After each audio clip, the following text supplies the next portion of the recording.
Today, I came to awaken the warrior within you. I came to speak to the part of you that has been silent too long, held hostage by opinions, drained by expectations, and manipulated by the emotional pull of others. This is your divine reminder. You were never created to be controlled by anyone's moods, attitudes, or instability. You are stepping into a new season where your peace is non-negotiable, your joy is protected, and your identity is anchored, not in what people say, but in who you were designed to be. So lean in, open your spirit, and hear me clearly. From this moment forward, you will no longer allow people to control your feelings. This is your turning point. This is your wake-up call. Don't miss a word. Your freedom begins right here. Today, I want to speak directly into the core of your being, into the place where your emotions have been tugged, pulled, stretched, and manipulated by the expectations, disappointments, and behaviors of others, into the place where you've silently carried wounds that were never yours to carry, into the place where you've allowed opinions to take root that were never planted by truth, into the place where you've been shaped by reactions instead of intention. And today I declare that this is the moment you begin to reclaim your emotional sovereignty. This is the moment you rise up with a new awareness of who you are and what you are no longer willing to surrender to the hands of people who neither value the weight of your destiny nor understand the depth of your purpose. For too long, you have let the actions of others determine the cadence of your peace. You have given permission for someone else's inconsistency to become the author of your emotional climate. You have allowed their moods to write the script of your day, their silence to dictate your worth, their criticism to shape your identity. But today, something shifts. Today, something. G awakens. Today, something breaks open inside you that refuses to bow to the emotional instability of another human being, because you were never created to be a puppet pulled by strings of external validation. You were never created to be an emotional hostage to someone else's dysfunction. You were never created to live at the mercy of anyone's unpredictability. Comes a moment when you must stand up within yourself and say, enough. Enough of shrinking so someone else feels big, enough of apologizing for emotions that were never unjustified, enough of giving people the power to dictate whether you feel valued, seen, or whole. Because the truth is, you have handed over access to rooms in your heart that were never meant for casual visitors. You have given people keys to places that required discernment, strength, and wisdom. And some of those people mishandled what you entrusted to them, not because you weren't worthy, but because they never had the capacity to steward something as precious as your emotional life. Reclaiming emotional sovereignty begins with awareness of where you've surrendered your voice to someone else's opinion, where you've allowed the behaviors of others to infiltrate your inner narrative, where you've unconsciously absorbed their fears, their projections, their frustrations, their insecurities, and mistaken them for your own. And now you stand at the threshold of transformation, where you must choose to stand in the truth of who you are, rather than the illusion of who others think you should be. You must understand that your emotions are sacred indicators. They are not weaknesses. They are not liabilities. They are signals, messages, divine internal intelligence guiding you toward alignment, safety, truth, and destiny. But when those emotions are governed by people who have no regard for your well-being, when they are shaped by those who have no investment in your growth, you lose your ability to hear your own internal wisdom. Your peace becomes reactive instead of rooted.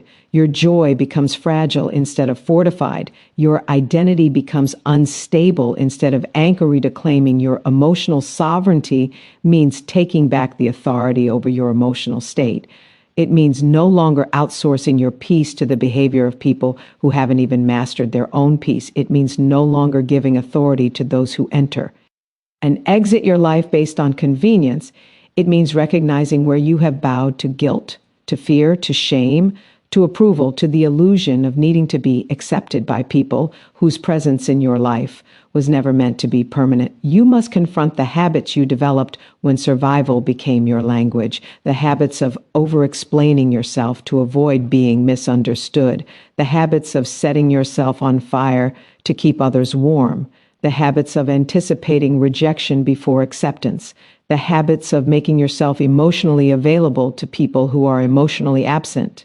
Because every habit built in survival threatens the life you're trying to build in wholeness. There is a power rising within you that refuses to continue giving someone else the remote control to your emotions, a power that says no more to internalizing disrespect, no more to excusing mistreatment, no more to normalizing inconsistency, no more to attaching your worth to how someone else feels on any given day, because you are not a mirror reflecting their instability. You are a vessel of purpose, intention, calling, and divine design. You are stepping into a season where emotional clarity becomes your compass, where you begin to identify what drains you and what nourishes you, who supports your growth and who sabotages it, who speaks life into you and who poisons your spirit with subtle criticism and masked insecurity, because reclaiming emotional sovereignty requires discernment. It requires the courage to detach, the courage to say no, the courage to walk away from people you love but who are not healthy for your heart, the courage to prioritize your peace over their opinions. You must begin to build emotional boundaries that align with your worth, boundaries that protect your energy from those who feed off your compassion but never reciprocate, boundaries that preserve your joy from those who thrive on chaos, boundaries that guard your mind from voices that distort your identity, because boundaries are not barriers to love, they are pathways to emotional safety. Every time you say yes when your spirit says no, you surrender a piece of your emotional sovereignty. Every time you let someone guilt you into silence, you surrender another piece.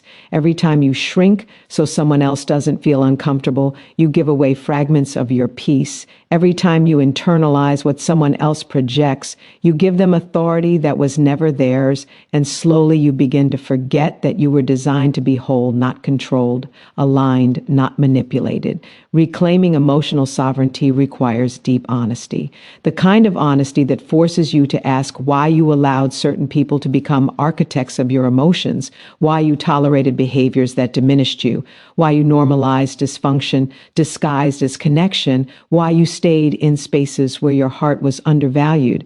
Because the truth is not meant to condemn you, but to free you, to illuminate the patterns, the cycles, the agreements you unconsciously made with pain, fear, loneliness, and needing to feel needed. But now you stand in a moment where you are choosing differently, choosing to release the emotional weight that was never yours, choosing to break the emotional agreements that kept you tied to people who mishandled your heart, choosing to dismantle the internal scripts that told you your worth depended on someone else's approval, choosing to walk away from emotional captivity and step into emotional sovereignty. This is the moment you reclaim your permission to feel without apologizing, to express without fear, to exist without shrinking, to walk without carrying someone else's emotional baggage, because your heart is not a dumping ground. Your mind is not a playground for manipulation. Your spirit is not a sponge for absorbing negativity. You are not a vessel for emotional exploitation. You are stepping into an era where you no longer internalize what was never meant for you, an era where you rise above the expectations that suffocated your authenticity, an era where you detach from the emotional chaos that others tried to entangle you in, an era where you recognize your emotions not as weaknesses, but as indicators of your inner truth. Reclaiming emotional sovereignty means recognizing that your value does not fluctuate based on who stays or who leaves. It means understanding that your worth is stable even when people are unstable. It means embracing the truth that your emotions belong to you and you alone. It means standing firm in the awareness that your peace is your responsibility, your joy is your responsibility, your emotional freedom is your responsibility. And as you reclaim it, as you rise into it, as you embody it, the world will begin to shift around you. Not because the world changed, but because you changed. Because you stopped giving permission to people who never earned access. Because you stopped shrinking for the comfort of others. because you stop defining yourself by the emotional weather of someone else's storm, because you realize that you are allowed to choose yourself, to protect yourself, to honor yourself, to love yourself without apology. This reclamation is not loud. It is steady. It is intentional. It is rooted. It is the quiet confidence of someone who finally understands the sacredness of their emotions, someone who no longer lets temporary people create permanent damage, someone who no longer hands their power to individuals who haven't learned to regulate their own, someone who no longer seeks validation from places that once wounded them. In reclaiming your emotional sovereignty, you rewrite the internal script that once told you that you must carry the emotional responsibility for others. You rewrite the script that once told you your feelings were too much or not enough. You rewrite the script that told you silence was safer than honesty, that tolerating disrespect was better than being alone, that enduring emotional instability was the cost of connection. And you begin to anchor yourself in a new narrative, a narrative built on truth, alignment, courage, and emotional freedom. You begin to speak differently, not from a place of fear, but from a place of clarity. You begin to choose differently, not from a place of insecurity, but from a place of worthiness. You begin to move differently, not from a place of reaction, but from a place of intention. You begin to relate differently, not from a place of emotional dependence, but from a place of emotional sovereignty. And in this new posture, in this new awareness, in this new emotional identity, you discover that peace is not fragile, joy is not conditional, and love is not earned by sacrificing yourself. You discover that you do not need to chase connection that costs you your emotional health. You discover that you do not need to tolerate disrespect disguised as affection. You discover that you do not need to give away pieces of yourself to be accepted. You learn to stand tall in the fullness of who you are, to honor the emotions that rise within you, to validate your own inner experience, to detach from what destabilizes you, to remain grounded even when others are shaking, to remain centered even when others are chaotic, to remain whole even when others are broken. Reclaiming your emotional sovereignty is the beginning of becoming the version of yourself you were always meant to be. There comes a point in your life when you must confront the truth about who you are and who you have allowed yourself to become under the weight of people's opinions, expectations, judgments, and assumptions, because far too often you have shaped your identity around what others needed you to be instead of who you were born to be, and the result is a fragmented version of yourself built on external approval rather than internal truth, a self that bends to fit spaces that do not honor your authenticity, a self that shrinks to avoid rejection, a self that conforms to maintain peace, even when that peace costs you your own voice.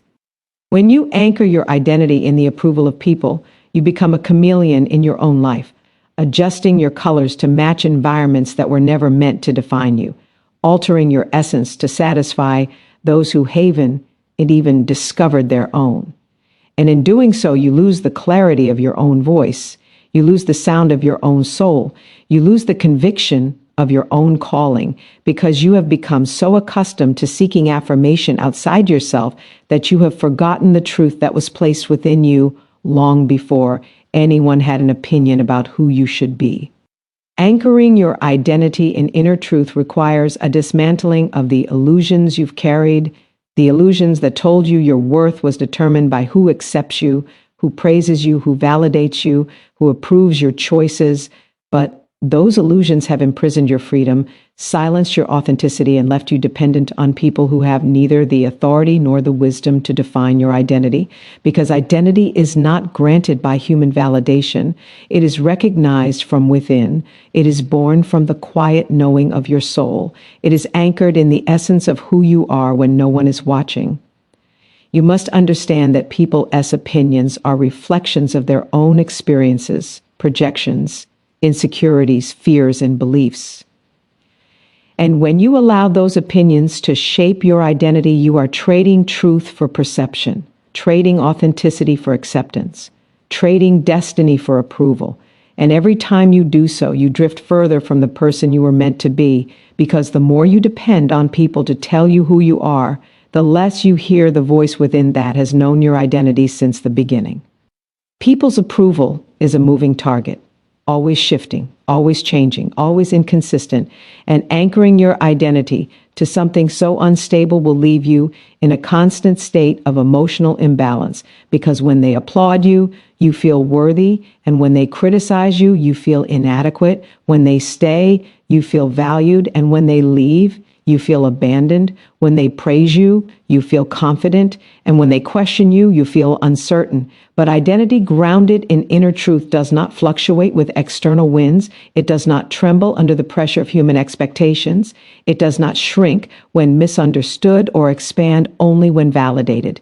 Anchoring your identity in inner truth means returning to the core of who you are, the unedited you, the unfiltered you, the you that existed before you learned to perform, to please, to perfect, to pretend, because at some point you believed that your authentic self was not enough, not accepted, not appreciated. And so you created versions of yourself to fit into the approval of others.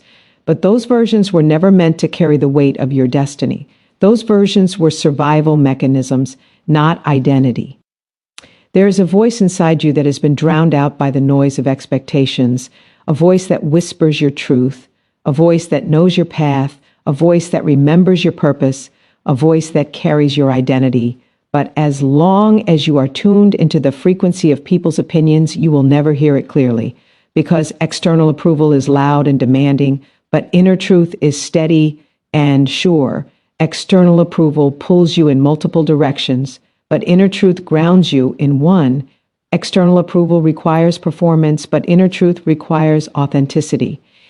Anchoring your identity in inner truth demands courage, courage to be misunderstood, courage to be judged, courage to be questioned, courage to stand alone if necessary, because when you choose authenticity over approval, you threaten the illusions others hold about you, and not everyone will celebrate the version of you that refuses to conform to their expectations.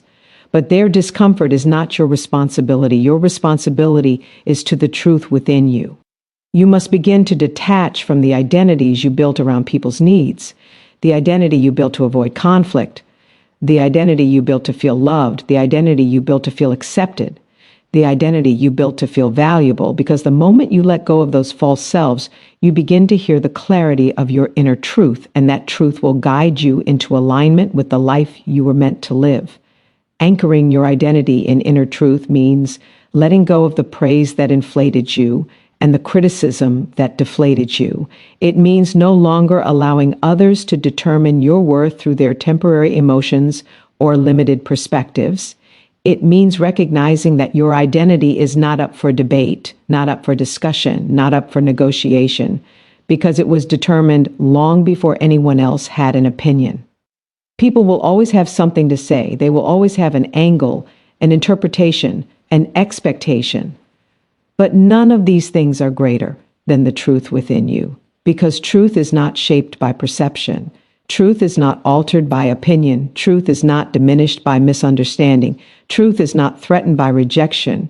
Truth simply is, and when you anchor your identity in that truth, you become unshakable. Anchoring your identity in inner truth means choosing alignment over approval, choosing purpose over popularity, choosing conviction over compromise, choosing clarity over confusion, choosing authenticity over performance, because every time you step into your truth, you reclaim a piece of yourself that was lost in the pursuit of being liked. Every time you choose authenticity, you break a cycle of validation seeking. Every time you honor your inner voice, you silence the power of external voices.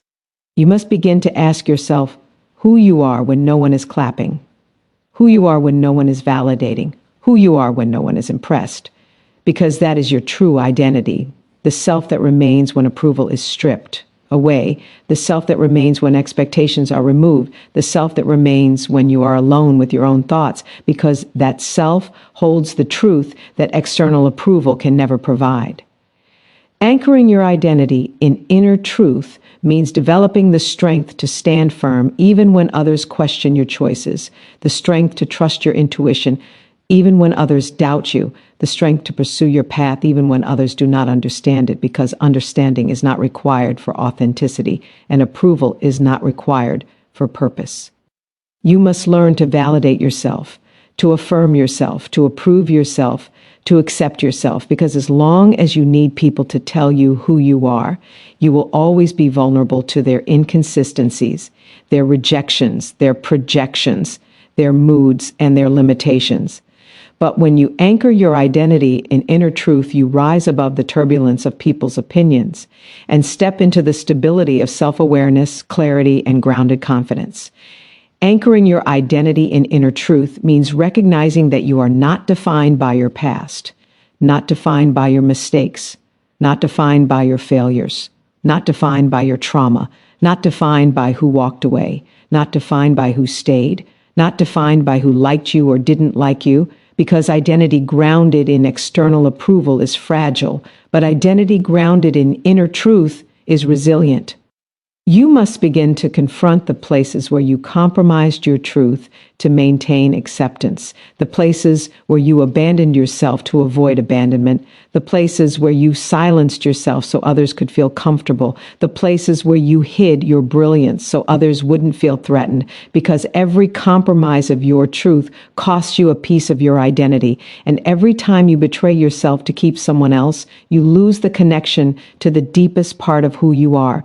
Anchoring your identity in inner truth will require healing the wounds that taught you to seek approval, healing the insecurities that convinced you that you weren't enough, healing the childhood patterns that conditioned you to equate acceptance with worthiness, healing the relationships that reinforced the belief that your value depended on what you could provide, how well you performed, or how consistently you pleased others. Your identity cannot thrive in the soil of instability, inconsistency, or insecurity. It must be planted in truth, watered in authenticity, nurtured in self-awareness, and rooted in inner clarity. Because when your identity is grounded within, you become immune to the emotional storms created by other people's expectations.